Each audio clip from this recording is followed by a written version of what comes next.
Your Excellencies, dear ladies and gentlemen, I am so honored and pleased to be here today representing a tiny northern sea, the Baltic Sea, and being here among the great oceans and talking about solutions here in the United States, which is the cradle of innovations and creativity. And I want to share a success story from the Baltic Sea, a story which highlights that even complex and transnational water protection problems can be solved and that positive changes can be achieved already during our lifetime if we are result-oriented. So yes, we really can turn the tide. The Baltic Sea is a closed brackish inland sea of the Atlantic Ocean. Unfortunately, during the last 50 years, the sea has become so overloaded with nutrients that its condition can be called one of the greatest environmental tragedies of the planet. Every summer, during the best holiday season, the sea gets covered with a layer of slimy, toxic, blue-green algae. Nutrient overload is a threat not only to humans, but to all species of the Baltic Sea. And to understand the scale of the eutrophication problem, please have a look at this satellite image. As you can see, at the Baltic Sea we have a problem which can be seen from this space. To add complexity, there are over 85 million people in 9 coastal countries, and in addition, 5 other countries not even having a Baltic Sea coastline, but still polluting the sea. These countries have different languages, different traditions and priorities, and they value the sea in a very different way. And now this is the core of the issue, valuations. We in Finland and Sweden have always used the sea for our enjoyment. The Finnish and Swedish archipelagos are full of thousands of islands with summer houses, sailing boats, bird watchers and kayakers. People enjoying one of the most beautiful archipelagos in Europe. However, the situation is different in the former socialist countries, such as Russia and the Baltic states. In the Soviet times, the access to the sea was restricted due to military reasons, and citizens were not able to use the sea. Therefore, their connection to the sea is not as tight.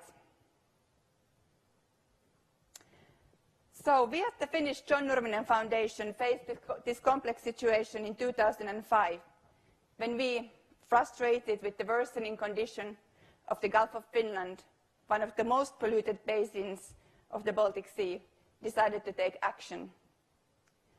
And now in only 10 years, we, together with our partners, have been able to reduce phosphorus pollution, key cause of the algae problem, to the Gulf of Finland by over 85%. This reduction is massive, and research institutions confirm the positive change. Water clarity has increased, and the amount of blue-green algae has reduced significantly. People can again swim in summertime. So how did it happen? When starting our Baltic Sea protection work, we chose a strategy of focusing on the largest pollution sources. The Gulf of Finland is surrounded by 3 countries, Estonia, Finland and Russia. And we chose to take action in 2 large Russian sources. First, to improve treatment of municipal wastewaters in the Russian megapolis of St. Petersburg. And second, to direct a major phosphorus discharge from a Russian fertilizer factory into proper treatment. The impact of these actions in these sources was more than 100 times larger and 60 times less expensive than doing anything domestically in Finland. And this was due to the differences in technologies used for wastewater treatment.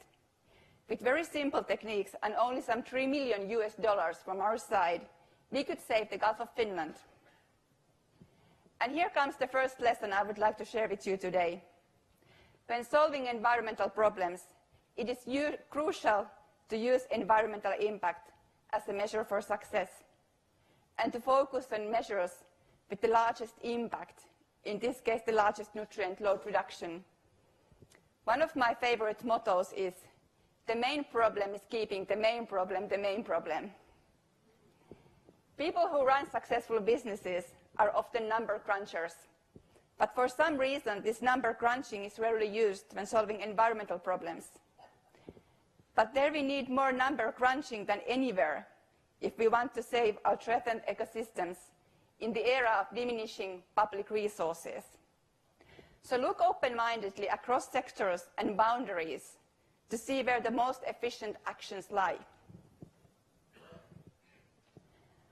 So, after we had chosen to focus on Russian sources, we needed to start collaboration to reduce load in their facilities. So how did we get them interested? It was not money. I need to emphasize here that Russians paid most of the costs. However, the fact that we wanted to offer our support opened the discussion with them. And there we used all our cultural and communication skills to convince them of the same vision, to have a common goal. Afterwards, our Russian partners have told us that we made them understand why nutrient overload is so fatal for the Baltic Sea and how their own waters would improve with actions. We gave a meaning and reason for reducing discharges and showed a pragmatic technical solution which had not been used formally in Russia. And now this is the second lesson. Instead of shaming and blaming, pointing with our fingers to our neighbors or cities upstream, we should focus on joint possibilities and feasible solutions, common vision, value of the sea. If people only are aware and motivated to take action, and if they are given a chance, most of them want to protect our planet in all countries, cultures, and regions. And we all want to be environmental heroes, don't we? Russians for sure wanted. And quoting Sting, Russians love their children too. So these two takeaways from Finland. First, we need more number crunching in protecting our seas. And second, we need to focus on value and joint vision, joint implementation across sectors and boundaries, not shame and blame. And I think this conference is all about this. Dear audience, at the Gulf of Finland, we have succeeded in the impossible, improving the state of the environment visibly in our lifetime. I hope our success will inspire you in your efforts to protect our common oceans for the future generations and in becoming environmental superheroes yourself. As our foundation's motto goes, nothing is impossible, not even reviving our oceans. Thank you.